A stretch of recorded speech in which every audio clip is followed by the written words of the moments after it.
بسم الله والحمد لله والصلاة والسلام على سيدنا رسول الله. حبايبي واخواتي طلاب الصف الثاني الاعدادي، رجعنا لكم مرة تانية واول درس الدرس الاول من دروس التاريخ. طبعا احنا خدنا الدرس التمهيدي في الاول، دلوقتي هناخد معانا الدرس الاول عن سيرة سيدنا محمد صلى الله عليه وسلم.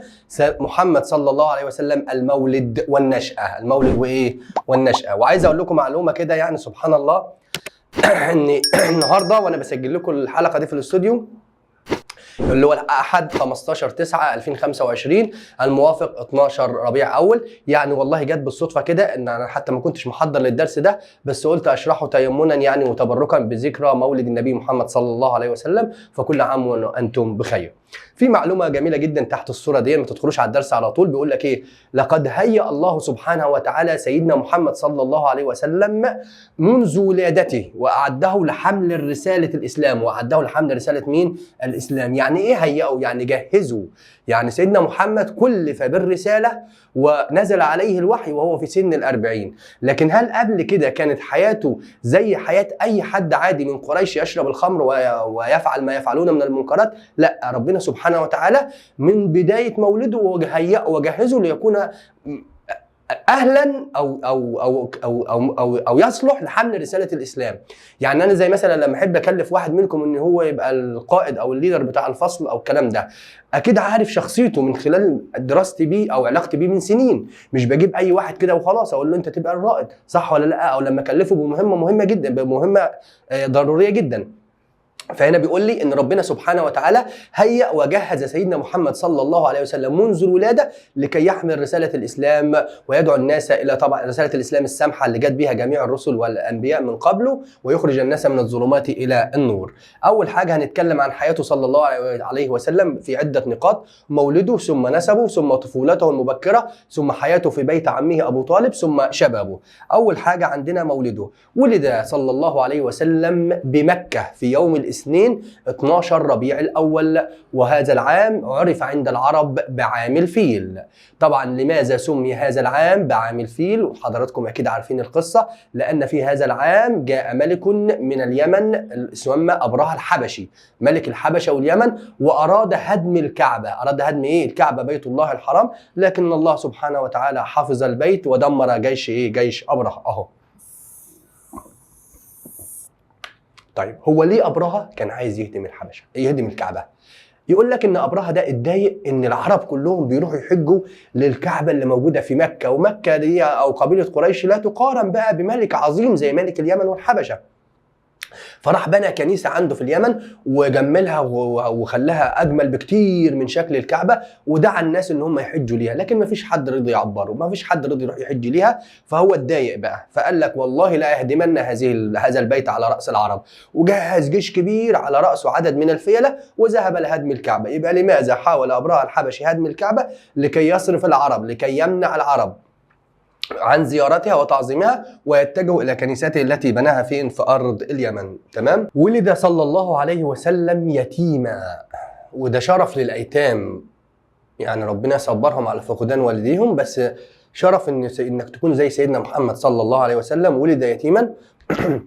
فقد مات أبوه عبد الله وهو لم يولد بعد، وكان عبد الله والد سيدنا محمد كان عائد من رحلة تجارية من بلاد الشام، ومات في الطريق ودفن في يثرب. ودفن في إيه؟ في يثرب. نركز على كل دون.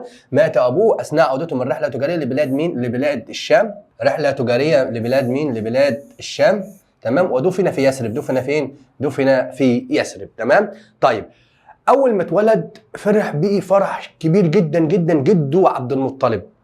ليه؟ لأنه كان يعتبر أولا تعويض ليهم عن فقد أبيه. أبوه مات اللي هو عبد الله، فجده فرح بيه جدا جدا. وطبعا زي ما انتوا بتعملوا كده، تلاقي باباك ولا مامتك يغضب عليك ولا يحرمك من حاجة، تشتكي بقى لتيتا ولا جده بقى يعمل لك اللي انت عايزه. لأن عندنا المثل بيقول ايه يا أولاد؟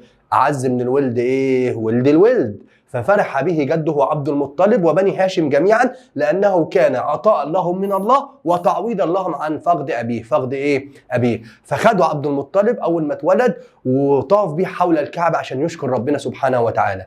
فيجي يقول لك اكتب ما تشير إليه العبارة: أو من قام بالأعمال الآتية: فرح بمولد محمد صلى الله عليه وسلم وطاف به حول الكعبة وسماه محمدا، جده عبد المطلب. سماه محمد، والاسم ده ما كانش منتشر كتير بين العرب، ليكون محمودا في الأرض وفي السماء. في الأرض إيه؟ وفي السماء. تمام؟ يبقى لماذا فرح بنو هاشم وعبد المطلب بالتحديد بمولد محمد؟ لأنه كان عطاء لهم من الله وتعويضا لهم عن فقد أبيه عبد الله. تمام؟ تاني حاجة نسبه صلى الله عليه وسلم. يعني نسبه يعني ابن مين ومن عيلة مين والكلام ده.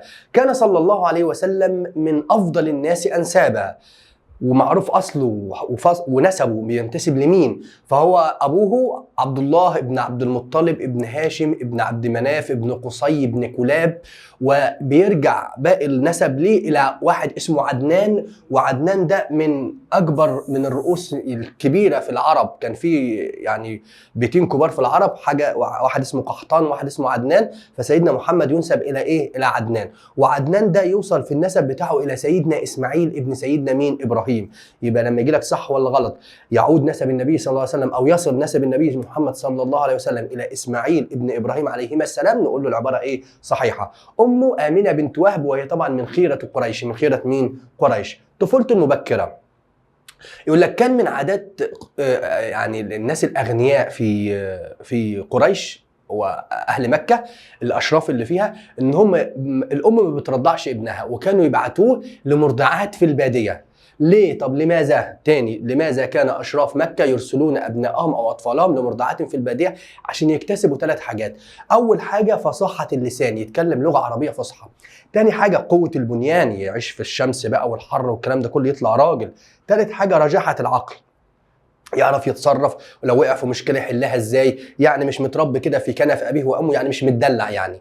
يبقى لماذا كان العرب او اشراف مكه يرسلون ابنائهم لمرضعات في الباديه؟ ليكتسبوا 3 حاجات: رجاحه العقل وفصاحه اللسان وقوه البنيان. وقوه مين؟ البنيان. سيدنا محمد بقى صلى الله عليه وسلم ارسل للعيش في الباديه في قبيله تسمى قبيله بني سعد، وخدته واحده ست اسمها حليمه السعديه، هي مرضعه النبي صلى الله عليه وسلم، وحصلت على هذا الشرف وعاش عندها 4 سنوات. 4 ايه؟ سنوات. طبعا كانت اعوام خير وبركه على حليمه واهلها وقبيله بني سعد اجمعين. ثم بعد كده رجعته لامه، قعد معاها 2 لحد ما بقى سنه 6 سنوات. ثم بعد ذلك توفيت امه كمان، يعني هو ولد يتيم الاب وهو عنده 6 سنين توفيت الام كمان.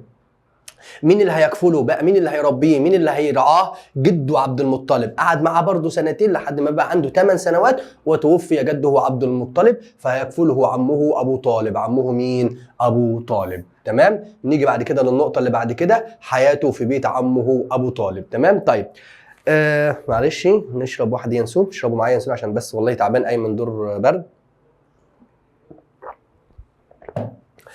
عمه ابو طالب كان بيحبه حب شديد جدا جدا جدا، يمكن اكتر من اولاده. ورغم ان ابو طالب ده ما كانش غني، هو ذو حسب ونسب وعيله، بس مش معنى كل اللي من عيله يكون معاه فلوس كتير. تمام؟ فكان ابو طالب هذا فقير كثير العيال، عنده اولاد كتير. فسيدنا محمد كان حيي، كان يعني بالبلدي كده، يعني اتمنى اللفظ ما يكونش فيه كان بيحس طبعا. فشاف الصوره ان ابو طالب عنده عيال كتير والمصاريف كتير عليه، فقال لك لازم اشتغل واساعد عمي ابو طالب ده. فايه الشغلانه اللي كانت منتشره بين اهل مكه زي ما قلناها بالعرب عموما؟ رعي الاغنام. رعي ايه؟ الاغنام كانت هي الحرفه السائده. فعمل محمد صلى الله عليه وسلم وهو طفل برعي الاغنام. برعي ايه؟ الاغنام. لماذا؟ ليساعد عمه ويخفف عنه العبء. يخفف عنه ايه؟ العبء. ايه الحاجات اللي اكتسبها سيدنا محمد من حرفه رعي الاغنام؟ ما هو انت كل مرحله في حياتك لازم تستفاد منها يا اولاد، وتبدا تكتب استفدت ايه، وحتى لو لا قدر الله حاجه سيئه وانت لم توفق في حاجه معينه اكيد تطلع بدروس مستفاده منها. فسيدنا محمد صلى الله عليه وسلم اكتسب من حرفه رعي الغنم عده صفات. اول صفه صفه الصبر. طبعا بيطلع بالاغنام في الصحراء في الحر يقعد اليوم كله، صبر لازم. 2 التواضع، ان انا اشتغل اي شغلانه ما دام بالحلال. 3 حاجه الشجاعه في وسط الذئاب والصحراء والكلام ده كله ما بيخافش. الرحمه بالاغنام الصغيره وبالاغنام واطفالها الصغيرين، والعطف. تمام. يبقى دلل على صحة العبارة: اكتسب النبي محمد صلى الله عليه وسلم عدة صفات بسبب عمله في حرفة الرعي: الصبر والشجاعة والعطف والرحمة والتواضع. خامسا، شبابه، استمر في شبابه يعمل برعي الغنم في نفس المهنة بتاعته، لحد ما بعد كده نقل لحرفة تانية هي حرفة التجارة. حرفة ايه؟ التجارة. وخرج في اكتر من رحلة تجارية لبلاد الشام. لبلاد مين؟ الشام. احنا قلنا ان قريش او اهل مكة كانوا بيعملوا رحلتين تجاريتين كبيرتين، واحدة الى بلاد الشام وواحدة الى بلاد مين؟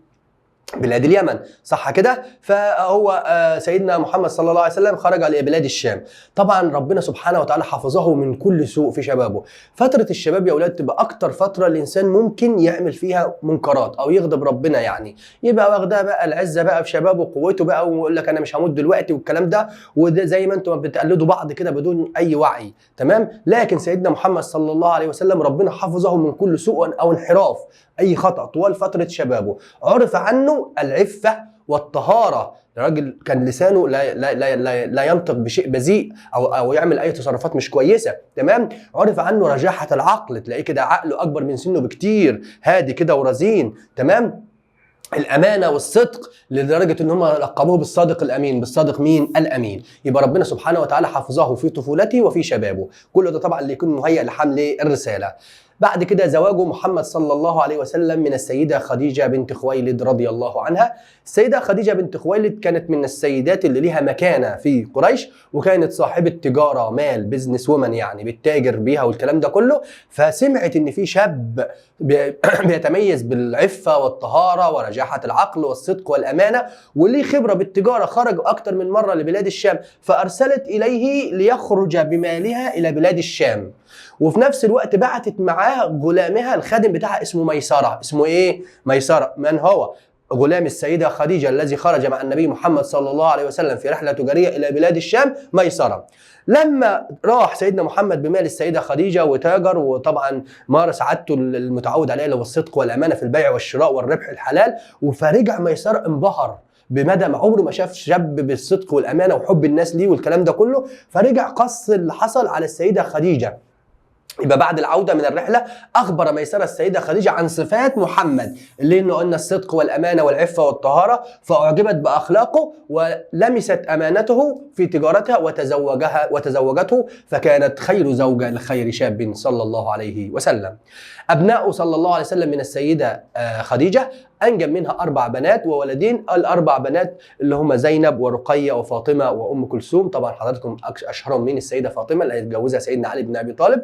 وولدان هما القاسم وعبد الله. القاسم وإيه؟ وعبد الله. تمام؟ يبقى كده نكون خلصنا الدرس بتاعنا، وعرفنا فيه حياة سيدنا محمد منذ المولد، ثم نشأته وبيته في عيشته في بيت عمه أبو طالب، ثم عمله بالرعي والتجارة، ثم زواجه من السيدة خديجة رضي الله عنها. تمام؟ كده أكون خلصنا الدرس، وإن شاء الله نلتقي في رحلة جديدة من رحلات سيرة سيدنا محمد صلى الله عليه وسلم. شكرا والسلام عليكم ورحمة الله وبركاته.